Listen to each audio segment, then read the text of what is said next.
What happened in Westworld Season 1?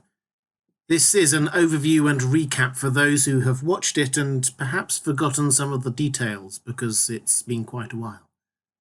Hi everyone, this is Robert. Welcome to Deep Geek.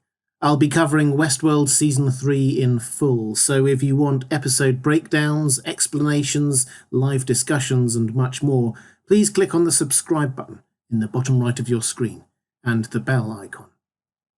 This video is an overview of Season 1 of Westworld. There will, of course, be lots of spoilers here if you haven't seen Season 1, but there are no spoilers for Seasons 2 or 3. Season 1 of Westworld tells its story across several different timelines, before the park was opened, in its early years, and in the present day, or 2052 as it is. The timelines are deliberately edited one into another, so on first viewing it is not always apparent what happens when, until everything draws to a conclusion as the end of the season approaches. Rather than take an episode-by-episode approach, with all their overlapping timelines, here we'll be summarising what happens in chronological order, starting with the earliest things and ending with the most recent. I think it makes it easier that way to understand exactly what was going on.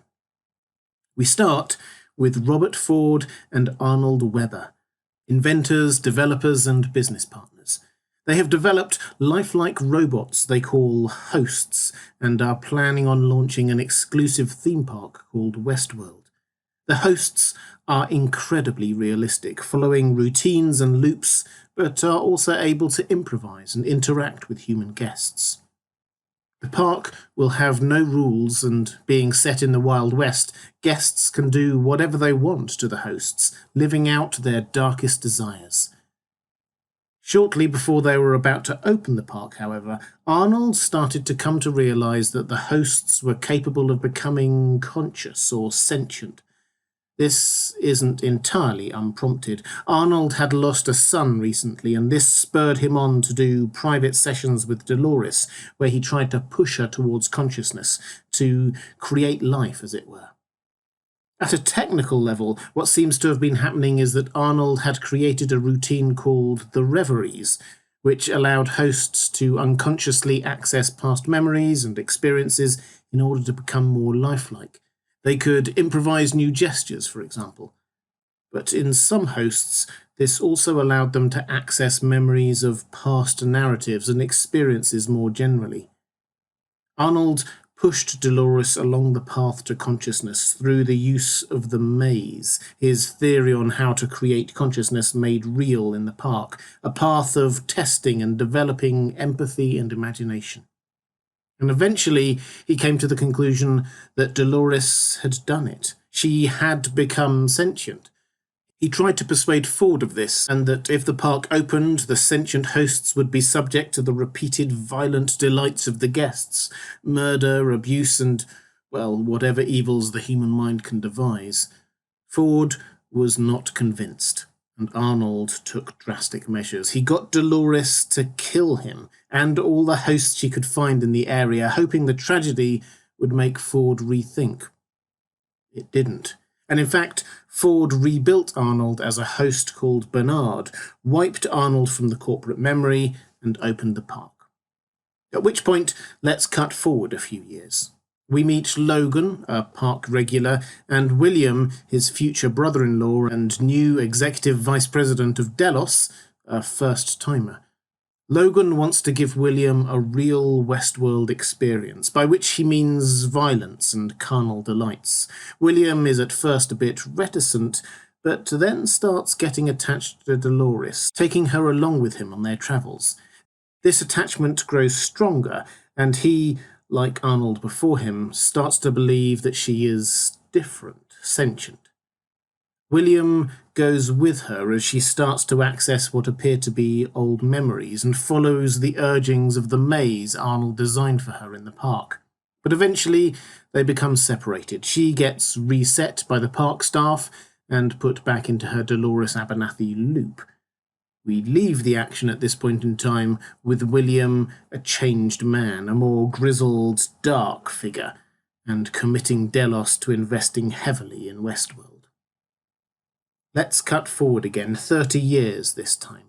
Delos are now very much in charge of Westworld, although Ford remains there, very much a relic of a former age, but still knowing more than anyone else about the hosts, the park, and how it all works. Bernard, the host he made to recreate Arnold, his former partner, is also there, acting as Ford's right-hand man. No one knows that he is a host, though, not even Bernard.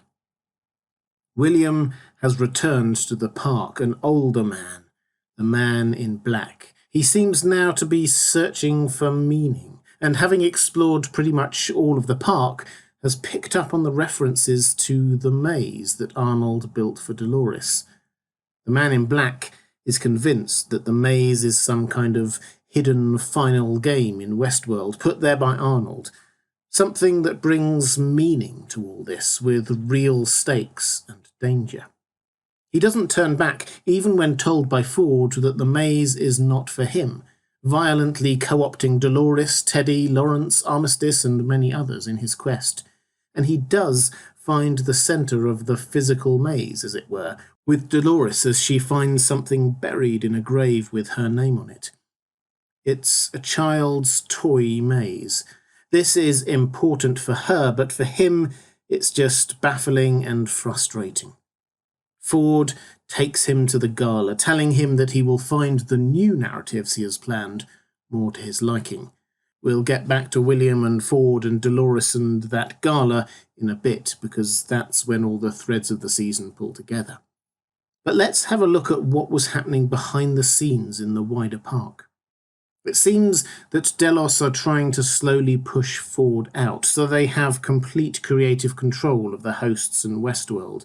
They view Ford's ideas for the narratives as outdated. He was holding too tightly onto the data that they wanted, and there had been quite a lot of hosts behaving oddly recently, apparently following the rollout of the Reveries coding. Remember, that was the coding that Arnold thought had helped prompt Dolores towards self-awareness. Ford had kept hold of it and was now rolling it out to more hosts. There's also Peter Abernathy, Dolores' host father, who had been triggered by looking at an anachronistic photograph, whispering, "These violent delights have violent ends," to Dolores, who then said it to Maeve Millet, the madam at the Mariposa bar. This triggers Maeve, who starts remembering her previous life on a ranch with her daughter. And so begins Maeve's arc for the season, working out exactly what she is and what is going on in Westworld. She wakes up on an examination table, explores the Delos Mesa hub, sees what happens to hosts, manages to manipulate two technicians, Felix and Sylvester, into helping her, first showing her around, then boosting her intelligence and even giving her administrative privileges to change her own programming. She basically maxes out all her attributes. Not only that, but she seems to have somehow managed to give herself the ability to give other hosts voice commands like Ford can, and even change their narratives. Maeve now is, hands down, the most powerful host in Westworld. She gets Hector and Armistice on her side, and makes to escape from Westworld into the outside world. This escape happens, not coincidentally, at the same time as the chaos above ground at the gala, that we'll get to in a second, I promise, clearing her way. She just about makes it when, sat on the train that would take her out, she sees a mother and daughter together and changes her mind. She wants to find her daughter from her previous narrative. She turns around and goes back into Westworld. Bernard told her that all her actions up to that point were part of Ford's plan for her, so turning around was actually her first free act. Maeve is now fully sentient and very powerful, and will play an extremely important part in Season 2. Anyway, back to Delos and Ford. All these things going wrong with the hosts and Ford's unwillingness to play ball with the data prompted Delos to start taking their plans to oust Ford more seriously. Teresa Cullen, the head of quality assurance, led on this to start with, hatching a plan to extract data from the park from under Ford's nose, and when Charlotte Hale, a Delos executive director, comes in, works with her to oust Ford from his position. Ford, though, kills Teresa when he realises what a threat she is being. Or more accurately, Ford has Bernard kill Teresa, but eventually Ford agrees to retire, as long as he can launch his new narrative for all the hosts at a glitzy new gala in Westworld, attended by some of the most powerful people in Delos. This is the gala Ford invited the Man in Black to. It's where Ford has been planning to launch his secret plan for the hosts. At which point, let's just recap on what that plan was before we see how he executes it, quite literally, in the season finale. Way back before Westworld had launched, Ford had not believed Arnold when he said that the hosts could and did achieve sentience, but he soon came to realise that Arnold was right. But what was he going to do about it? His conclusion was that the missing thing that would enable all hosts to achieve self-consciousness is suffering, experiencing the world and understanding that it is not as you would have it be. So he waited for 3 decades, letting the hosts suffer at the hands of humanity, creating the conditions for sentient life to emerge. Rolling out the reveries, allowing hosts to partially access learning from previous lives, was just the last part of this process. The hosts were ready, but they needed a leader, and Ford wanted Dolores to be that. Having kept Dolores and Bernard apart for all that time, he finally brought them together, letting it trigger memories in Dolores and allow her to access the character, the murderous Wyatt, that Arnold had added into her. Ford left her a gun, created the right conditions. He gave her the prompts she needed and went back up to the gala. He had promised William, the Man in Black, that the new narrative he would launch at the gala would offer him the danger and stakes he was after. It would. From that moment on, the hosts would be able to hurt and kill guests, humans. Ford had brought a host army up from storage to attack the gala. Dolores killed Ford as he had planned, triggering the hosts to attack, shooting the Man in Black. Dolores herself fired indiscriminately into the crowd of Delos owners and managers.